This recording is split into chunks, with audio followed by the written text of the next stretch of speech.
Smart Bourse vous est présenté par Tikeo Capital.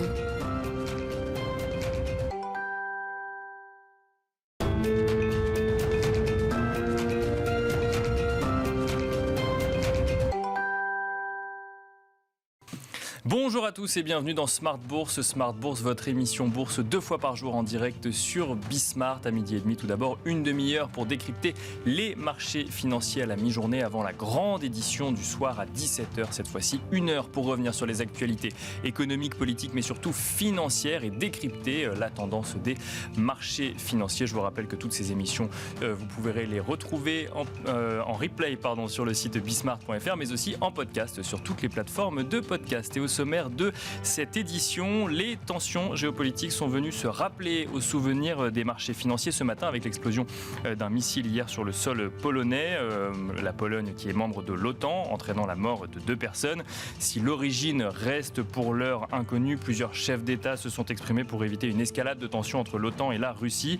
Le secrétaire général de l'OTAN a de son côté exprimé une opinion partagée par Joe Biden quelques heures plus tôt, à savoir que le missile en question serait en fait un missile antimissile ukrainien qui aurait atterri par erreur sur le sol polonais. Jens Stoltenberg, le secrétaire général de l'OTAN, estime donc qu'en l'état, rien n'indique une attaque délibérée de la Russie contre un pays membre de l'OTAN. Et il estime d'ailleurs que la responsabilité de ce missile incombe tout de même à la Russie, dont les frappes régulières ont poussé l'Ukraine à riposter. Un risque d'escalade des tensions géopolitiques qui pourrait faire partie des éléments qui ont tempéré aujourd'hui l'euphorie qui avait touché les marchés financiers ces derniers jours. On note par exemple que le CAC 40 perd actuellement 0,65%, là où le DAX perd lui un peu plus de 1% à l'heure actuelle. Mais au sommaire de Smart Bourse, nous évoquerons aussi aux États-Unis les marchés financiers qui ont ouvert en ordre dispersé alors que les ventes au détail pour le mois d'octobre ont progressé légèrement plus que prévu. Après la stagnation du mois de septembre, celles-ci font état d'une hausse de 1,3% sur le mois, là où le consensus attendait une hausse de 1%. Des ventes au détail stimulées par les achats de véhicules et la hausse des prix de l'essence, mais pas seulement, car même hors automobile, hors carburant et hors matériaux de construction, ce chiffre ressort en progression de 0,7% en octobre, dépassant ainsi la première estimation de la statistique, mais aussi le consensus des analystes. Nous commenterons cette statistique dans un instant dans Smart Bourse au regard des perspectives de croissance de l'économie américaine pour la fin de l'année, mais aussi pour 2023. Et nous reviendrons enfin dans le dernier quart d'heure de Smart Bourse, dans le quart d'heure thématique, sur le cours des matières premières. Les métaux voient leur cours dans leur ensemble progresser depuis quelques jours, avec notamment le cuivre et le zinc en tête. Nous décrypterons le contexte qui pousse ces métaux à la hausse avec Benjamin Louvet, gérant en matières premières chez Ophi Asset Management. Et nous en profiterons pour revenir sur le cours du pétrole, alors que l'OPEP revoit sa prévision de demande mondiale à la baisse pour 2022 et 2023. On se retrouve tout de suite.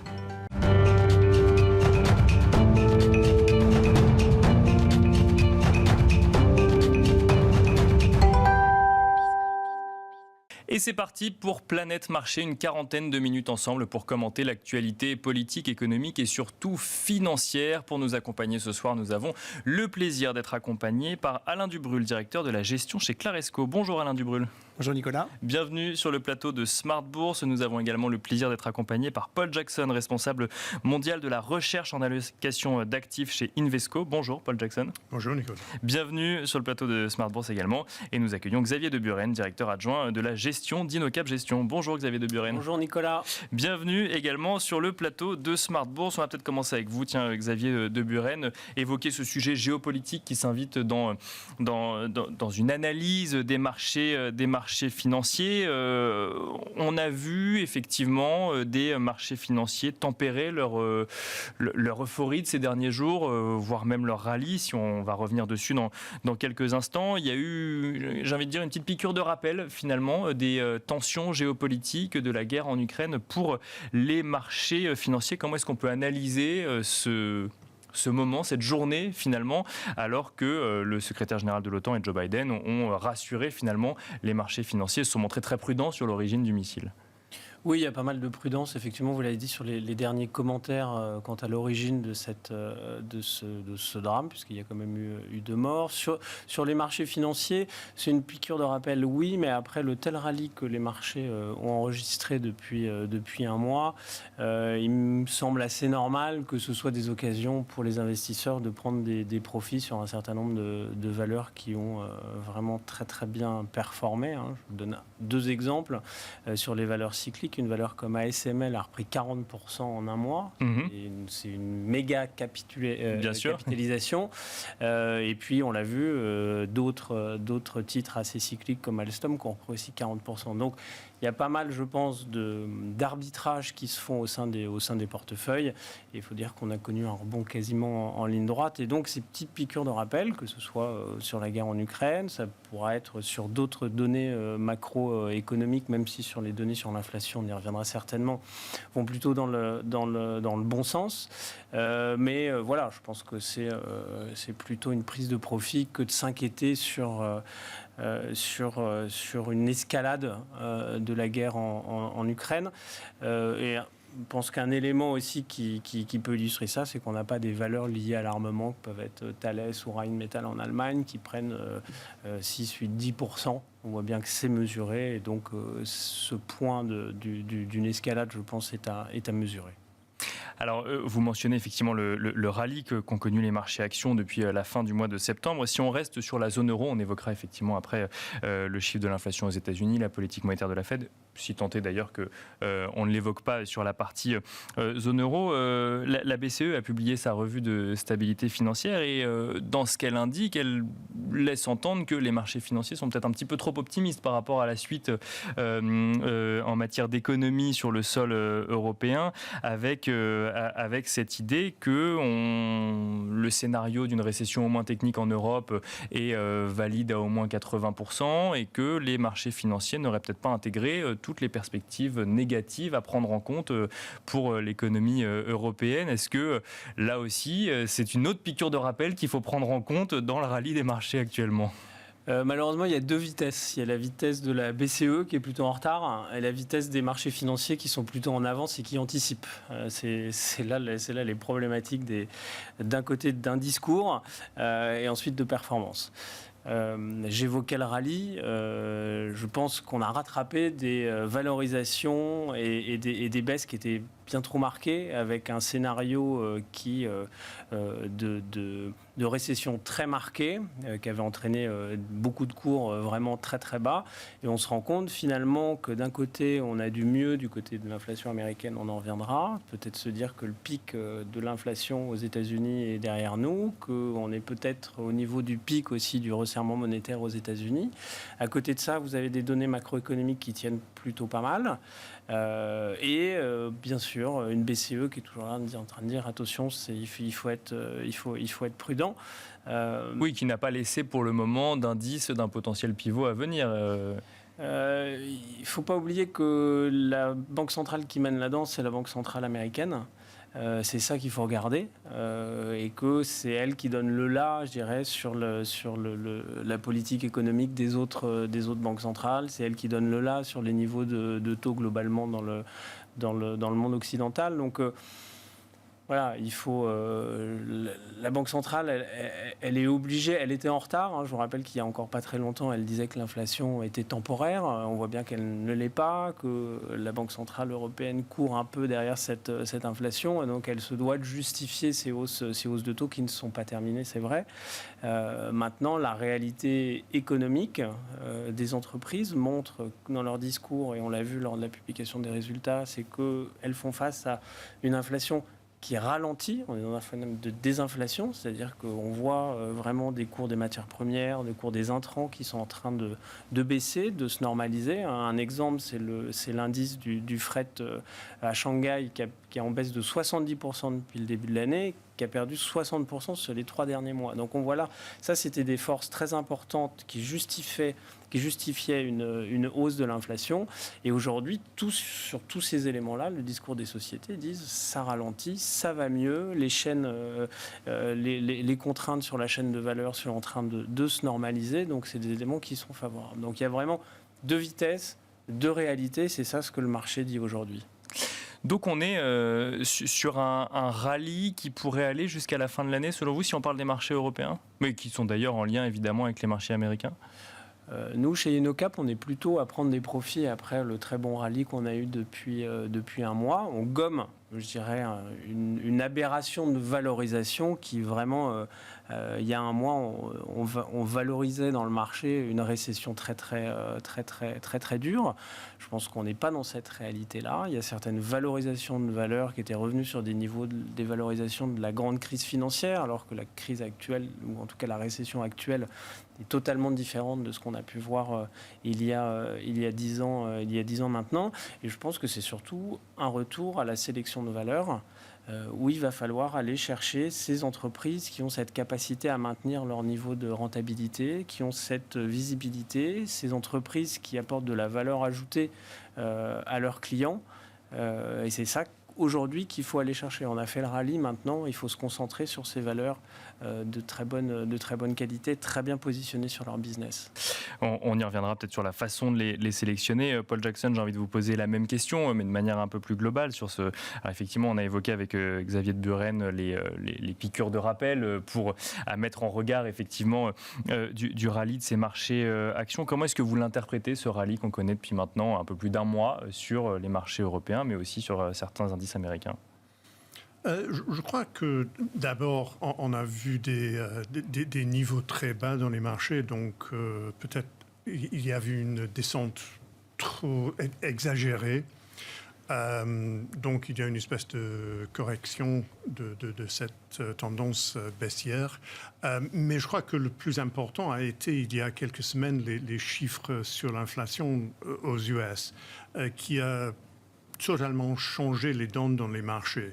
Donc, depuis quelques mois, on n'a vu que des surprises négatives. Donc, les chiffres d'inflation qui étaient plus élevés qu'attendus. Bien sûr. Et puis, finalement, on a vu pour le mois d'octobre quelque chose qui a apporté une bonne nouvelle.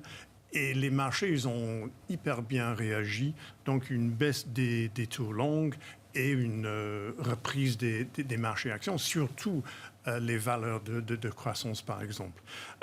Et donc, pour moi, je crois que les marchés toujours sont en train de rechercher la prochaine reprise. Donc, je crois qu'il y a cette histoire-là. J'en suis pas persuadé que voilà, on est reparti pour toujours.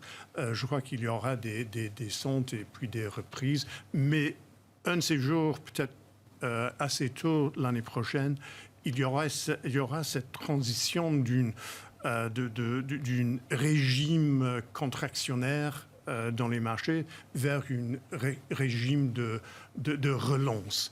Et donc, pour moi, 2023, ça sera une année, ça ne sera pas difficile, mais une année beaucoup plus... complexe pas complexe, mais rentable que 2022. Pour les investisseurs dans les actions. Du fait des valorisations des entreprises, pourquoi plus rentable que 2022 ? Parce qu'il y aura 2022 a été complètement dominé par l'inflation et un resserrement très agressif. Bien sûr, oui. des banques centrales. L'année prochaine, on sera en train de regarder, voilà, quand est-ce que la Fed va atteindre le pic en termes de taux terminal, oui, bien sûr. Taux terminal. Et une fois que les marchés commencent à sentir, voilà, c'est prêt, je crois que les marchés vont se relancer. Est-ce que, justement, Paul Jackson, dans vos scénarios, effectivement, on peut lire que, alors, selon les commentaires, évidemment, certains voient un taux terminal à 5, d'autres à 5,25, d'autres disent qu'on n'en sait rien, qui pourrait aller jusqu'à 6. Quel est votre scénario, justement, là-dessus, sur les futures hausses de taux de la Fed ? Il semble assez intégré, là, cette idée qu'on va ralentir les prochaines hausses de taux, c'est-à-dire qu'on serait plutôt sur 50 points de base. Mais vous avez un scénario sur le taux terminal de la Fed ? Dans les marchés, c'est pricé pour 5% et je crois que pour moi, ça c'est raisonnable. 5% peut-être en mai, juin de l'année prochaine et puis peut-être 4,50, 4,75 à la fin de l'année. Donc une baisse pendant la deuxième partie de l'année. Une baisse qui interviendra assez rapidement, du coup, après le taux terminal atteint, pour le coup. Ouais.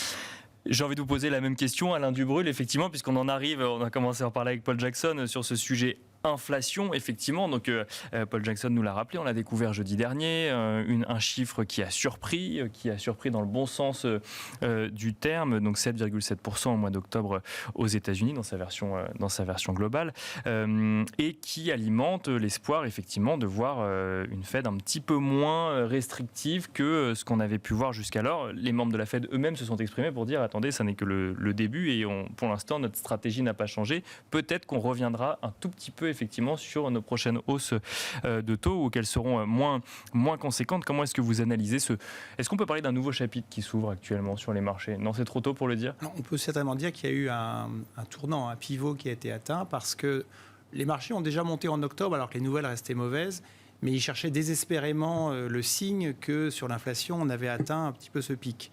Alors, en octobre, clairement, les nouvelles n'étaient pas encore là, mais pour autant, on sentait que les marchés l'attendaient, cette nouvelle. Et quand elle s'est vraiment concrétisée, donc il y a une dizaine de jours, là, ça a été vraiment la libération, si je puis dire. Alors pourquoi ? Parce qu'en fait, même si l'économie ralentit, enfin si l'inflation ralentit, c'est aussi que l'économie ralentit. Il y a certes les hausses de taux de banque centrale, mais c'est aussi que l'économie ralentit. Donc si l'économie ralentit, ça veut dire que les résultats des entreprises vont quand même progressivement être moins en forme, notamment en 2023. Bien sûr. Mais pour autant, c'est vrai qu'on était arrivé fin septembre, début octobre à une valorisation. Par exemple, en Europe, on valorisait 2023 à peu près 10 fois les résultats, ce qui est quand même très bas. Et on peut dire que dès qu'on a le sentiment que la hausse des taux longs, à défaut de baisser, mais au moins va plafonner, on peut se dire que 10 fois les résultats, c'est quand même très bas et on peut se permettre d'absorber des baisses de résultats l'annet prochaine. À ce moment-là, on est peut-être plutôt à 11 fois ou 12 fois, mais ça reste pas encore très cher. En attendant, la fameuse reprise peut-être attendue, moi je la vois peut-être un peu plus tard, en 2024, mais c'est vrai qu'au cours de l'année 2023, plus on va avancer, plus on va arriver vers le moment où la Fed va commencer à peut-être baisser ses taux et où l'économie va aussi redémarrer et les marchés mieux regarder de l'avant. Donc aujourd'hui, avec le rebond, on n'est plus à 10 fois 2023, on est à 12 fois. Alors certes, ça reste pas très cher. Probablement, les estimations de résultats vont baisser. Mais à partir du moment où les taux ne montent plus, ça peut se regarder. Après, c'est plus une question comme vous disiez, c'est une question d'arbitrage entre secteurs. Depuis un moment, on pense que dans un environnement plutôt où l'économie ralentit, c'est les sociétés qui sont de qualité, qui sont capables de maintenir leurs résultats, qui vont bien s'en sortir. Au premier semestre 2022, elles ont été massacrées. Non pas que leurs résultats, au contraire, leurs résultats étaient toujours très bons, mais c'est la formidable hausse de taux qui a pesé sur les multiples. Alors maintenant, sur les niveaux absolus, aujourd'hui, avec le rallye, là, on est presque retrouvé les niveaux de mars dernier. On n'est plus que 5 ou 10% en dessous de la fin d'année 2021. Mais on a quand même des taux qui sont 200 points de base plus élevés, une économie qui est ralentie et des résultats qui vont être moins bons. Donc attention, mais c'est vrai que les marchés regardent surtout la dynamique de taux, presque plus encore que le niveau absolu. Donc là, on a franchi un sommet, donc il y a évidemment une détente. Une détente actuelle. Alors effectivement, mais de ce que je comprends de ce que vous nous dites, effectivement, donc le marché regarde la dynamique de hausse de taux avec quand même cette idée à prendre en compte qu'on intègre une nouvelle normalité. C'est-à-dire que c'est pas parce que la Fed rebaissera ses taux demain qu'on reviendra sur des taux obligataires comme on les a connus il y a 2 ans ou qu'on reviendra dans un environnement aussi accommodant qu'on a pu le connaître il y a quelques années.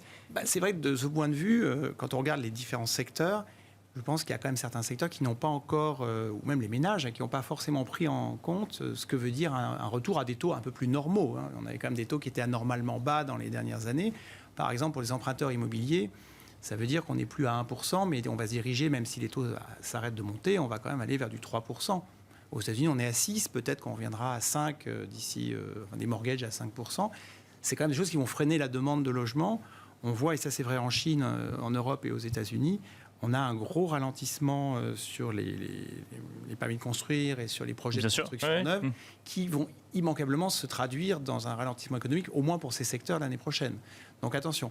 Et puis sur l'inflation, il y a 2 temps. Le premier, c'est qu'on a des signes, en effet, depuis le mois de juin, en fait, si on regarde très en amont, de ralentissement de l'inflation. C'est vrai que ça a tardé à arriver jusqu'au prix de la production, voire au prix de la consommation.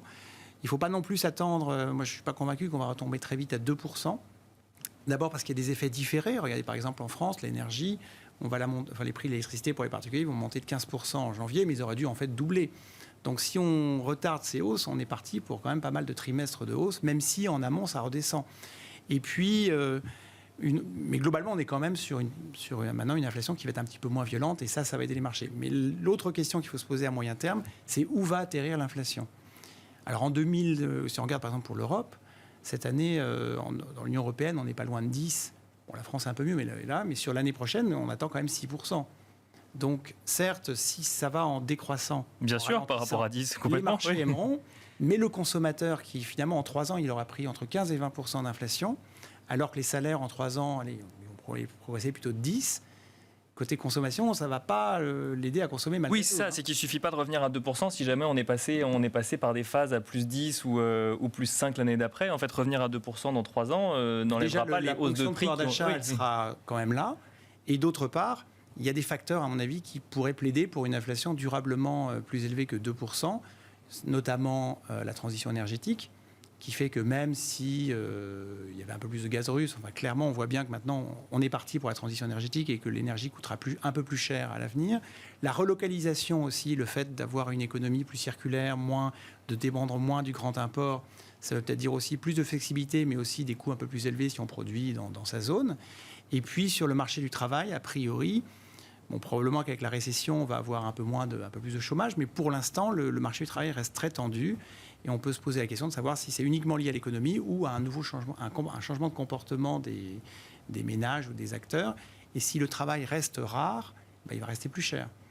Donc du coup, je sais pas, par exemple, ce matin, on avait Technicolor dans la partie studio qui annonce un énorme profit warning qui n'est pas lié à la demande, mais à une incapacité à garder ses équipes ou à recruter des gens.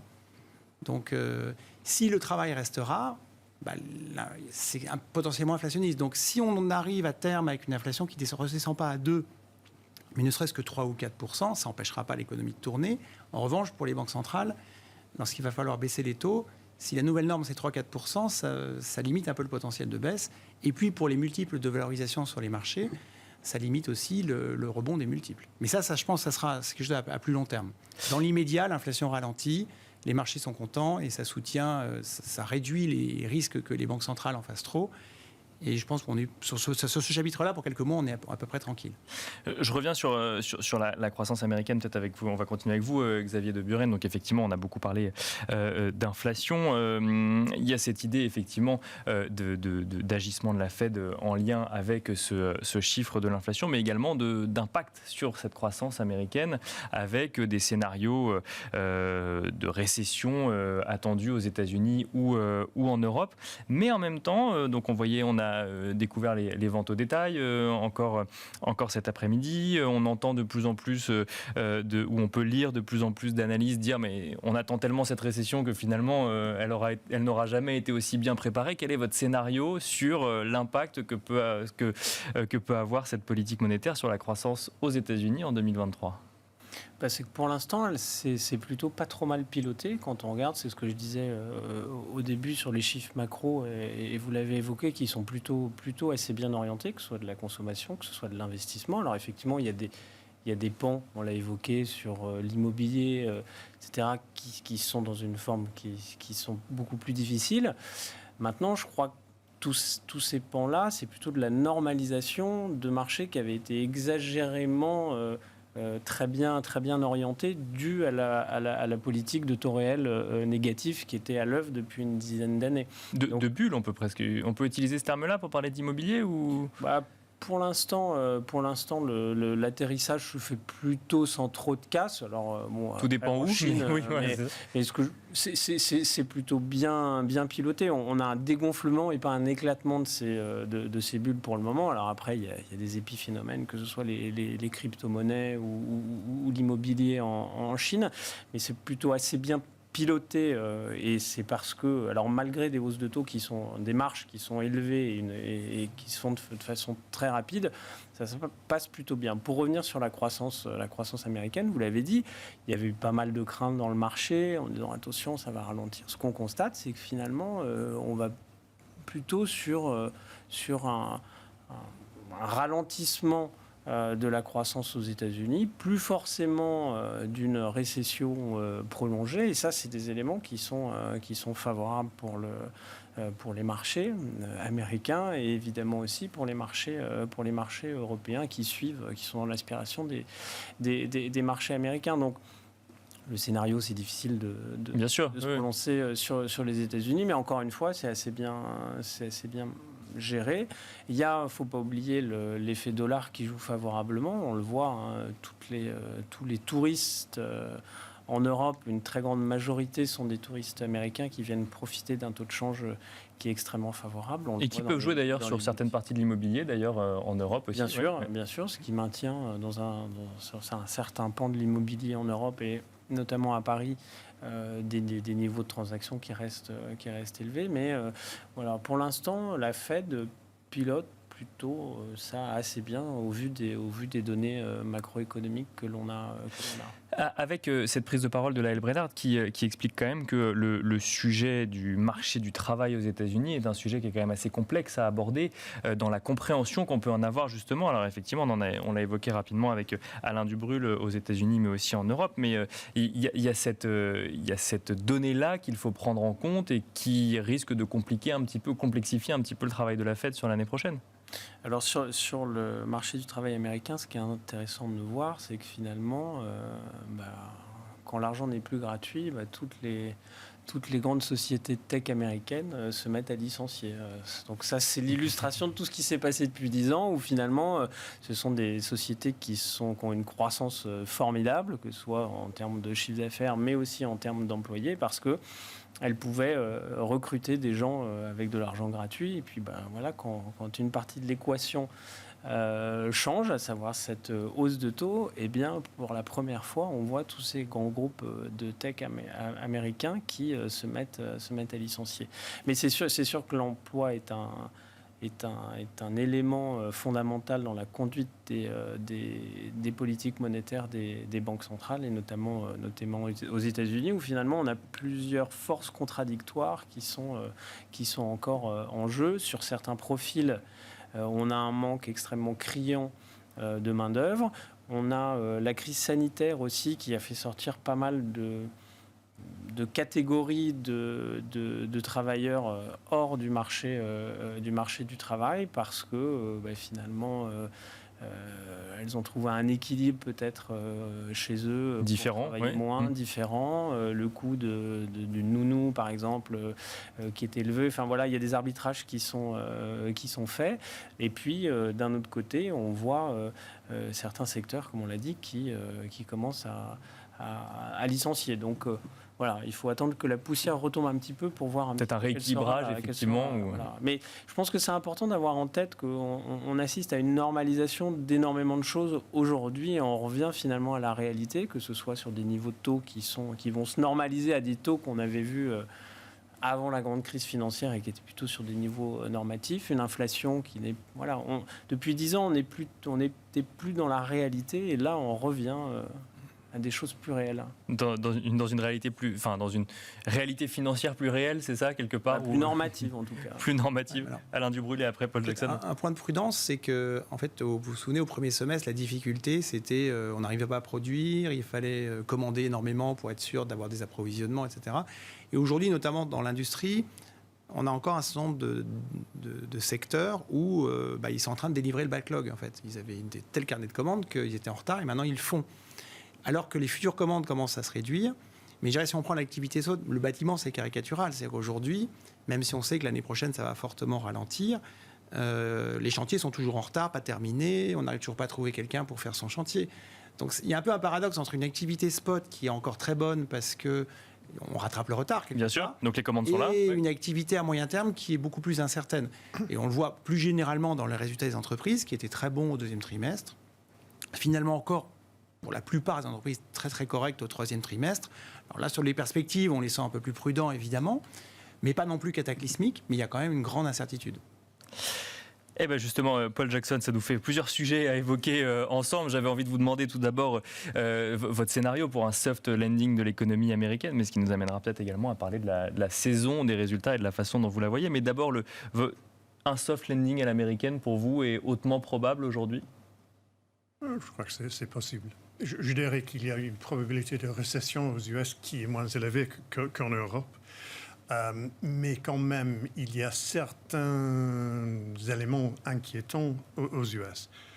d'abord, on parlait là de la construction, fabrication des maisons.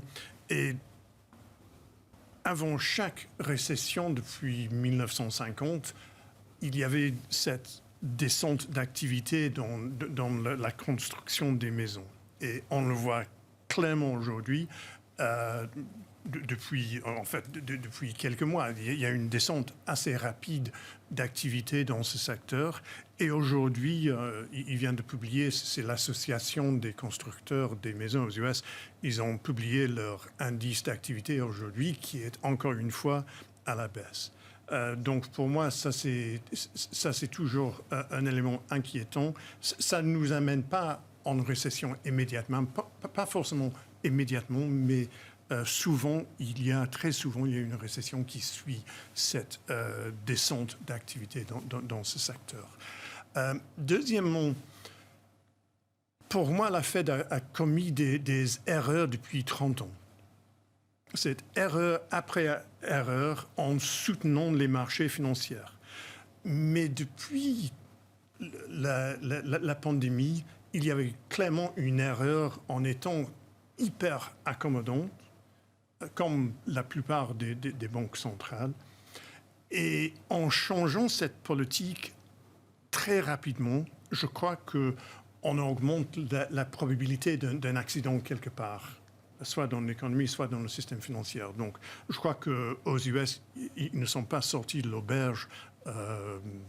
L'année prochaine peut toujours être assez difficile en termes de croissance. Et si on regarde trimestre par trimestre, il y a une décélération les dépenses sur la consommation.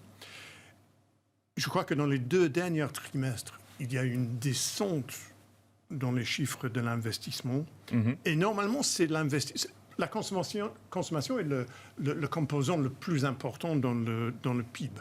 Mais le composant qui, normalement, est en avance de l'économie en général, ça, c'est l'investissement. Et avec le fait qu'il y a cette descente, je crois que pendant 2 trimestres, pour moi, il y a des sonnettes qui clochent quelque part. Donc, je ne suis pas convaincu que les US vont éviter cette récession, mais comme je disais au départ, c'est moins probable qu'en Europe, parce qu'ils n'ont pas les mêmes problèmes venant du problème d'énergie, le secteur énergétique en Europe. Les résultats, les chiffres, les bénéfices des sociétés,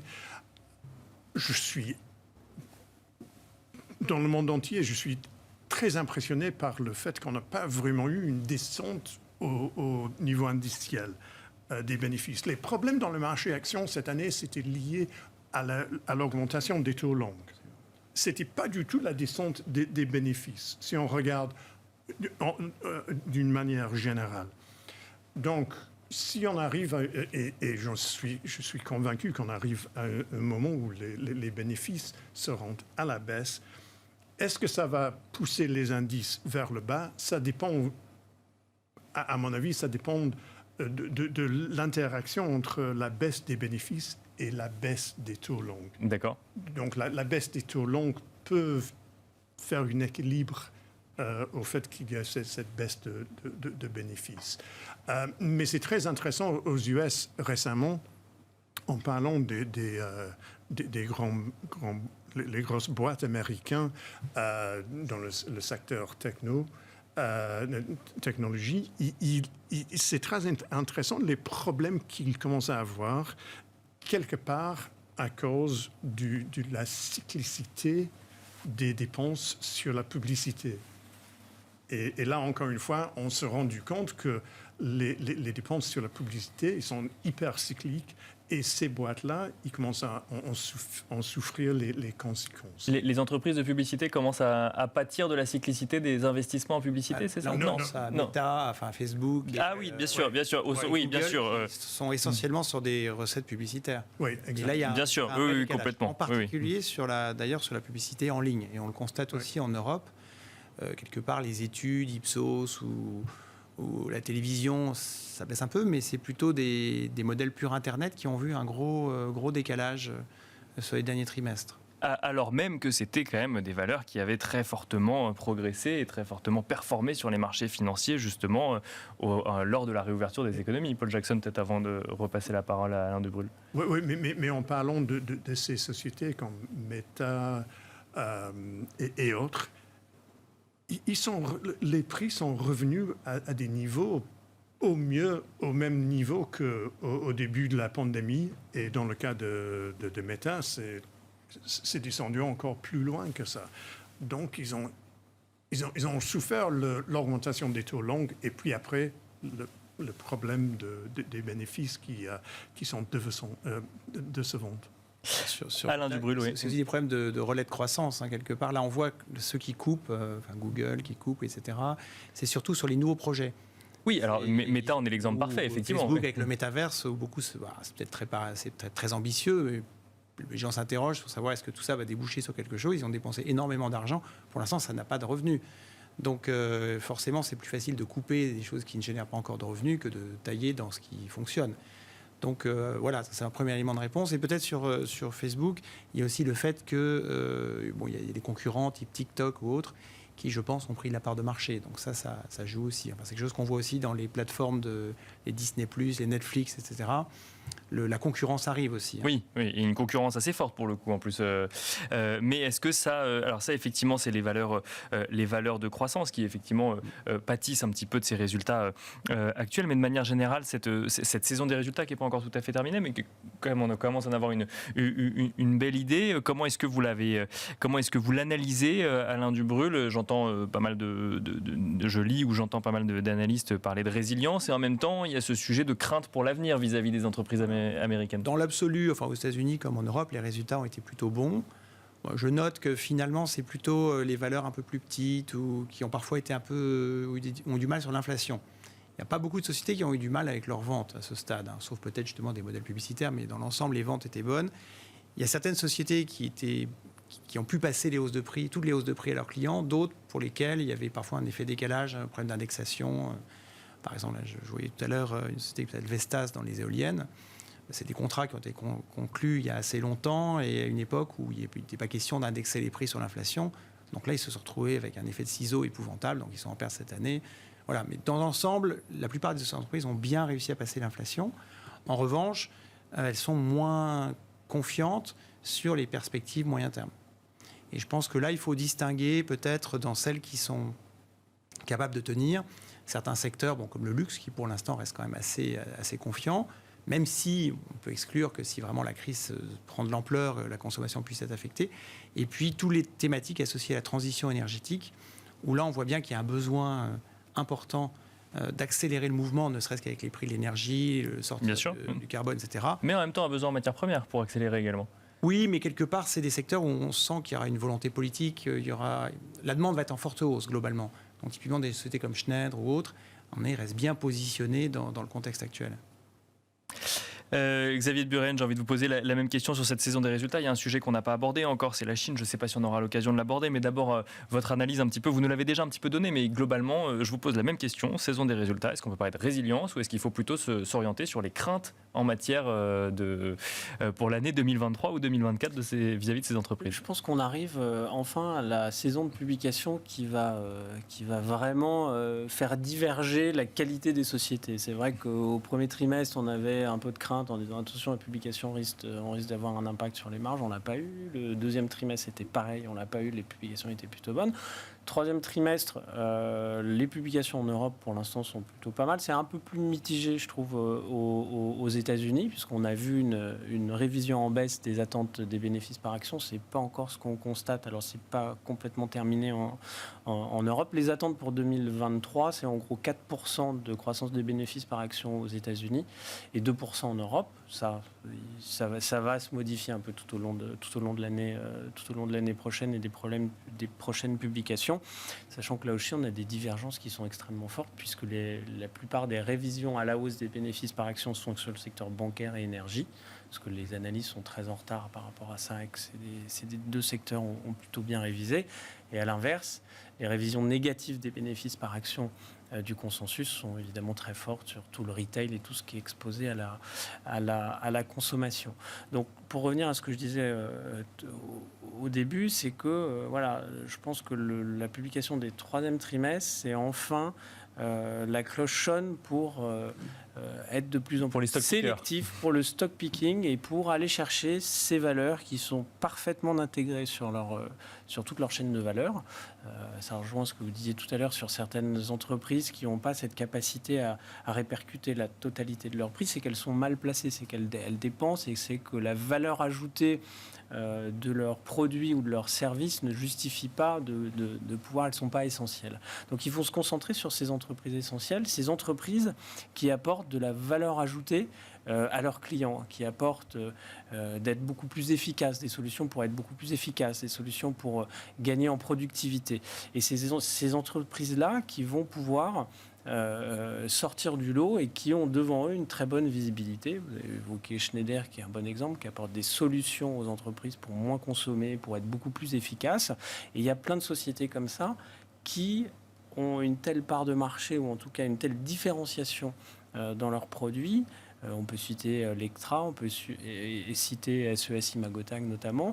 Il y a pas mal d'exemples sur lesquels il va falloir se concentrer aujourd'hui. C'est à travers ces entreprises qui vont nous permettre de passer entre les difficultés et les gouttes d'un ralentissement économique. Donc se concentrer plus sur la valeur apportée que sur la capacité à faire passer des nouvelles hausses de prix. Tout ça est lié. Tout ça est forcément lié, d'accord. Si vous avez un produit qui permet de faire économiser de l'argent à des clients qui apportent une longueur d'avance en termes de technologie, quand un chef d'entreprise doit faire des choix d'investissement, il va privilégier des solutions qui lui apportent quelque chose, qui vont lui permettre de gagner de l'argent, de rentrer dans ses frais le plus rapidement possible, de gagner en différenciation par rapport aux concurrents. Donc c'est là où il faut être positionné. Et ces entreprises-là, on parlait d'ASML. ASML a un pouvoir de fixation de prix qui est total puisqu'ils ont 100% de part de marché sur les machines qui vendent de dernière génération. Donc quand vous êtes essentiel sur une chaîne de valeur, vous avez cette capacité et vos clients sont conscients de la valeur ajoutée, de la différenciation que vous leur apportez et donc ils ne discutent pas les prix.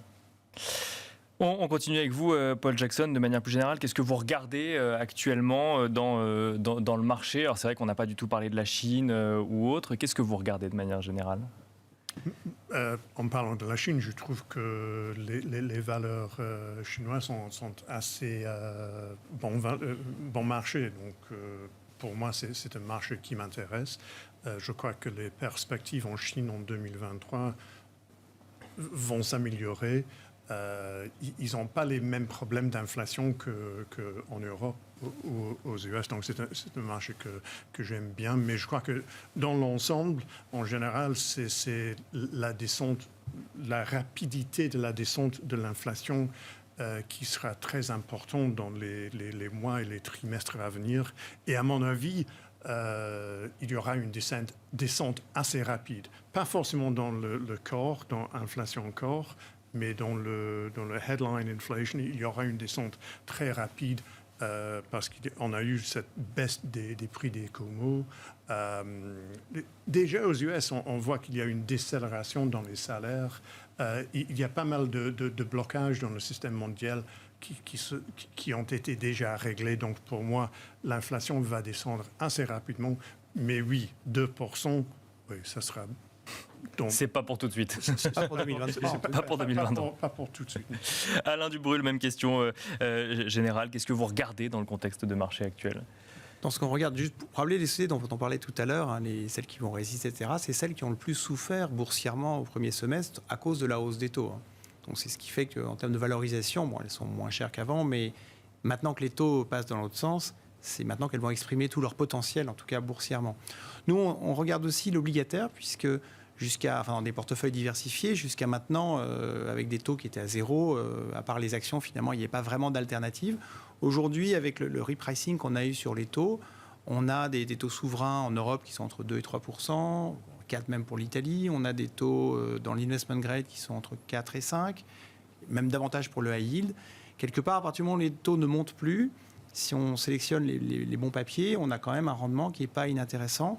Sachant que l'année prochaine, oui, à un moment vers la fin de l'année, on commencera à guetter la reprise, mais si la récession se prolonge, ça manque un peu de visibilité quand même sur les actions dans l'immédiat. Donc mettre un petit peu d'obligations qui peuvent rapporter du 4-5% dans des portefeuilles, ça permet aussi de s'acheter un petit peu de temps avec malgré tout un peu de rendement positif. Xavier de Buren, on va finir avec vous. Alors effectivement, vous avez exprimé cette idée de sociétés qui apportent de la valeur à leurs clients et qui peuvent faire passer les prix de manière plus générale. Si on sort des actions, qu'est-ce que vous regardez également ?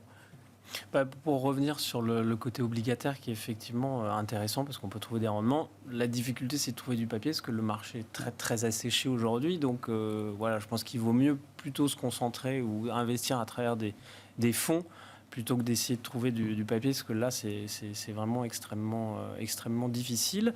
Et pour jouer le niveau des taux américains qui sont élevés avec du rendement, le coût des couvertures en dollars est assez important aussi. Donc voilà, mais c'est sûr que c'est une diversification et que on a un retour de l'intérêt pour le marché obligataire dans des portefeuilles. C'est clair que le dollar, par exemple, les taux américains, enfin la décélération des taux de l'inflation aux États-Unis étant un peu plus rapide qu'en Europe, on a vu les taux longs ont gros baissé de 20-30 points de base aux États-Unis et beaucoup moins en Europe. L'impact sur le dollar a été immédiat. C'est-à-dire qu'il a baissé de 3-4% par rapport à l'euro. Donc effectivement, quand on raisonne en termes de rendement, c'est difficile de le faire sur d'autres devises parce que si on veut couvrir la devise, en fait, dans la couverture de devise, on prend le différentiel de taux de toute façon. On finira là-dessus. Merci beaucoup Alain Dubreuil. Je rappelle que vous êtes directeur de la gestion chez Claresco. Merci Paul Jackson, responsable mondial de la recherche en allocation d'actifs chez Invesco. Et merci Xavier de Buren, directeur adjoint de la gestion d'Inocap Gestion. Merci à tous les trois. Et quant à nous, on se retrouve tout de suite dans le dernier quart d'heure de Smart Bourse.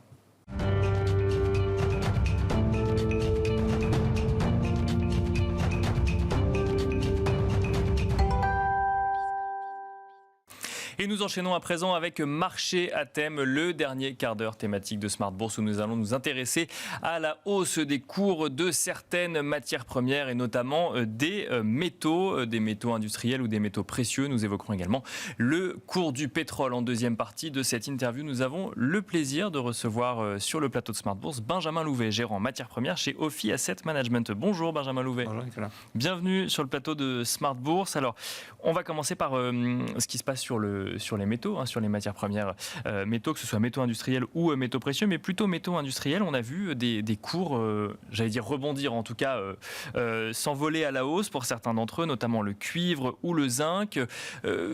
Les explications qu'on peut lire sont notamment en lien avec la réouverture ou en tout cas l'assouplissement de la politique zéro Covid en Chine. Quelle est votre analyse ? Comment est-ce qu'on peut analyser, expliquer ce qui se passe actuellement sur les métaux industriels ? Vous avez cité le facteur principal. Ce qui avait expliqué la baisse des métaux industriels, c'était le ralentissement économique qui était attendu par tout le monde et cette politique zéro Covid en Chine qui avait réduit l'activité en Chine. Il faut savoir aujourd'hui que pour le secteur des métaux industriels, la Chine est essentielle puisque 50% de la consommation de métaux dans le monde se fait en Chine et 70% en Asie du Sud-Est. Donc forcément, quand la Chine ralentit, on a des craintes sur la consommation de métaux.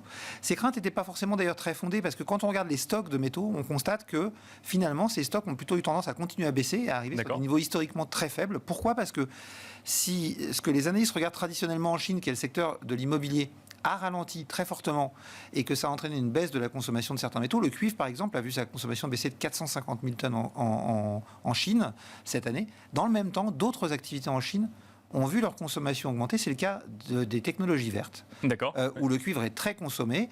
Et la croissance de la demande pour les technologies vertes dans le cuivre cette année en Chine, c'est 550 000 tonnes. Donc, au final, la balance est positive. Et donc, la demande de cuivre en Chine cette année a augmenté. Mais malgré tout, les craintes avaient fait que les prix avaient baissé.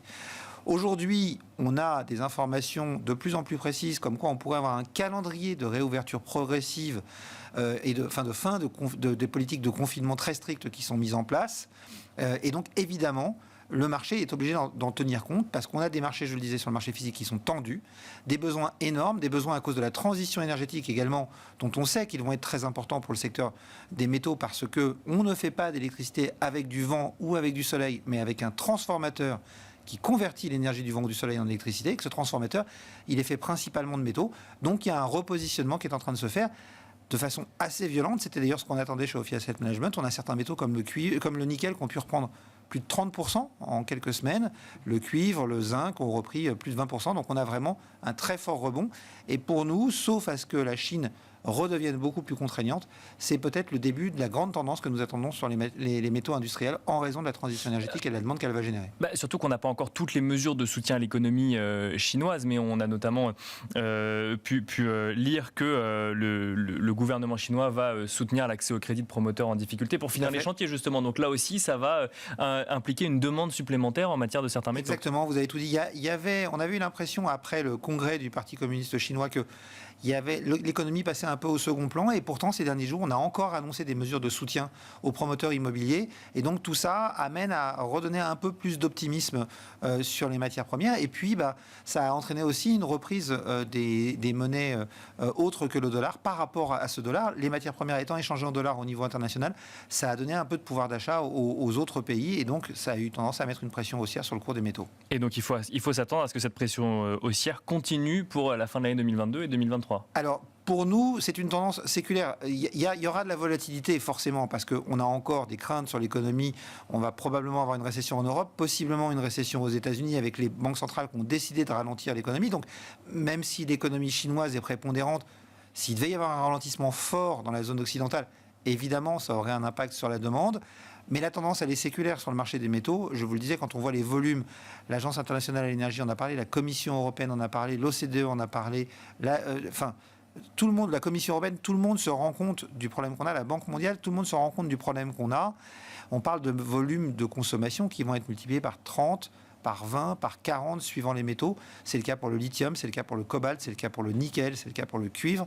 Et donc il va falloir faire face, et aujourd'hui on n'est pas prêt, et on n'ouvre pas des mines en claquant des doigts, ça prend entre 7 et 10 ans. Donc on va avoir probablement à un moment des très fortes tensions sur ces métaux, donc une belle tendance à attendre, avec peut-être un peu de volatilité. Les marchés de matières premières, price, l'équilibre offre-demande à un instant T. Donc si à un moment on devait avoir un ralentissement, forcément on aurait des corrections qui pourraient peut-être constituer les points d'entrée si les investisseurs font le même pari que nous et la même analyse que nous, que cette tendance est une tendance pour le long terme. Alors, en revanche, si on change un petit peu de matière première et qu'on regarde ce qui se passe du côté du pétrole, l'OPEP, pour le coup, ne prévoit moins de tensions en matière de demande, puisqu'elle abaisse sa prévision de demande pour 2022 et pour 2023. Elle anticipe une baisse de la demande pour arriver à 2,5 millions de barils par jour en 2022 et 2,2 millions de barils par jour l'année prochaine. Est-ce que mais il y a un effet vase communicant ou pas du tout? Non, parce que ce que vous dites n'est pas tout à fait exact. Elle prévoit un ralentissement de la croissance de la demande. C'est-à-dire que cette année, on attendait 2 600 000 barils par jour de consommation supplémentaire, et on a revu ça à 2 500 000 barils par jour. Mais c'est une demande supplémentaire. Et pour l'année prochaine, on a revu à la baisse, mais on attend toujours 2 200 000 barils par jour de consommation. Supplémentaire, bien sûr. Supplémentaire. Bien sûr, oui, oui. Et donc, on a, malgré le ralentissement économique, toujours les effets de la politique post-Covid. On a le secteur aérien qui est en train de réouvrir. Le secteur aérien, c'est 8% de la consommation de produits pétroliers dans le monde. On est encore qu'à 90%. Si on revient à plein, ça fait de la consommation supplémentaire. Et on a une consommation globalement qui se porte bien dans le secteur pétrolier. Il se trouve aussi qu'à côté de ça, on n'a pas encore toutes les alternatives qui sont prêtes, parce que la transition énergétique ne va pas assez vite aujourd'hui. J'espère que la COP27 sera l'occasion de prendre des engagements de ce côté-là. Et quand vous n'avez pas les sources alternatives qui sont disponibles, eh bien vous restez sur les sources d'énergie que vous connaissez, ce qui fait qu'on a toujours une croissance de la demande de pétrole. Et en face de ça, les investissements ont été insuffisants ces dernières années. On le voit bien, avant que l'OPEP décide de réduire sa production il y a quelques semaines maintenant, ils avaient du mal à tenir les quotas, les objectifs qu'ils s'étaient fixés en termes de production. Ils étaient, les pays de l'OPEP, tous ensemble, 1 300 000 barils par jour en dessous du seuil de production qu'ils s'étaient fixé. Donc ça doit nous inquiéter pour l'avenir et nous faire dire que la relative stabilité qu'on connaît actuellement sur les prix du pétrole, qui est sans doute liée, je le disais, à ce ralentissement économique dans les pays occidentaux, est liée aussi au fait qu'on ait un début de saison automnale relativement doux, pourrait ne pas durer. Le patron de Saudi Aramco, la compagnie nationale saoudienne, le disait il y a quelques semaines dans une interview. Rendez-vous compte que si l'année prochaine la Chine rouvre et si l'Occident sort de la récession qu'on lui annonce, eh bien on va se retrouver très vite dans une situation où l'offre aura beaucoup de mal à suivre la demande, sachant qu'en plus, pour maintenir les prix sous pression, un certain nombre d'États ont utilisé leur stock. C'est le cas des États-Unis qui ont utilisé leur stock stratégique. Et que l'Agence internationale à l'énergie annonçait hier que les stocks de pétrole au niveau mondial sont au plus bas depuis 18 ans. Donc réduction des stocks, difficulté à augmenter la production et dans le même temps une consommation qui, elle, continue de croître. On sait comment tout ça se termine. Normalement, ça se termine avec des prix qui continuent à monter.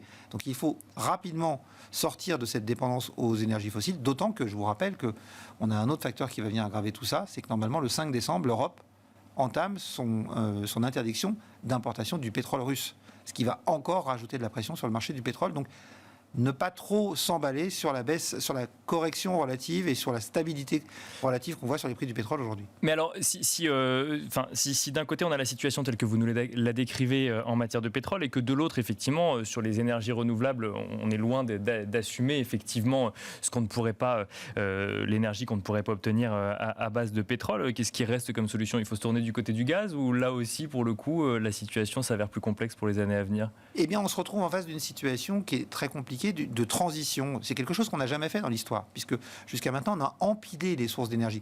Quand on a découvert le gaz, c'est pas pour ça qu'on a arrêté d'utiliser le charbon. Quand on a découvert le pétrole, on a continué à utiliser le gaz et le charbon. Là, il faut tout repenser. Et la question qui se pose, c'est qu'on a voulu très vite arrêter les énergies fossiles, mais on n'a pas assez vite accéléré sur les solutions de remplacement. Donc on a mis un peu la charrue avant les bœufs, et aujourd'hui on se retrouve face à cette contrainte. Et donc on n'a qu'une solution en réalité, c'est d'accélérer la transition énergétique.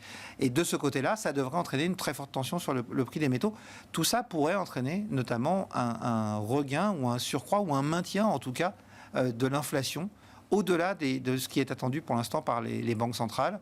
Donc peut-être encore quelques difficultés à venir sur le front de l'inflation.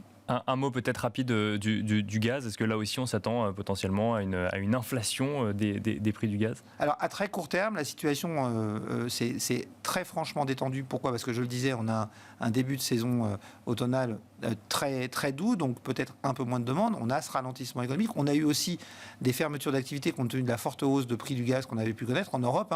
On a des activités de fonderie d'aluminium ou de zinc qui ont fermé.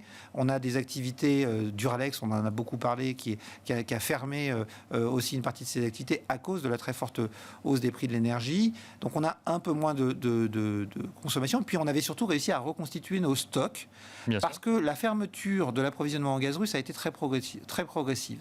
Donc pour l'instant, tout se passe bien. Mais là encore, il ne faut pas que ça cache les difficultés à venir. Emmanuel Macron en a déjà parlé.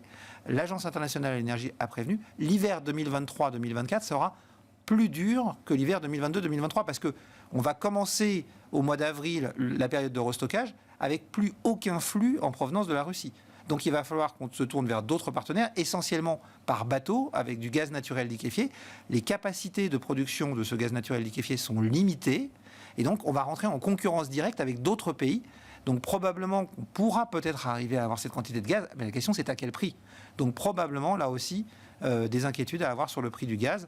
Il faut être très vigilant. L'année prochaine risque d'être très compliquée toujours sur le plan de l'énergie. Merci beaucoup Benjamin Louvet d'être venu sur le plateau de Smart Bourse nous détailler un petit peu les enjeux sur ces matières premières, pétrole, gaz et évidemment métaux industriels. Je rappelle que vous êtes gérant matières premières chez Ophi Asset Management. Merci beaucoup. Merci à vous.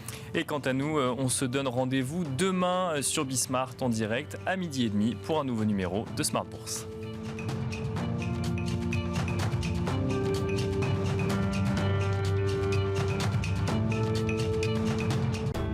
Smart Bourse vous a été présenté par Tikeo Capital.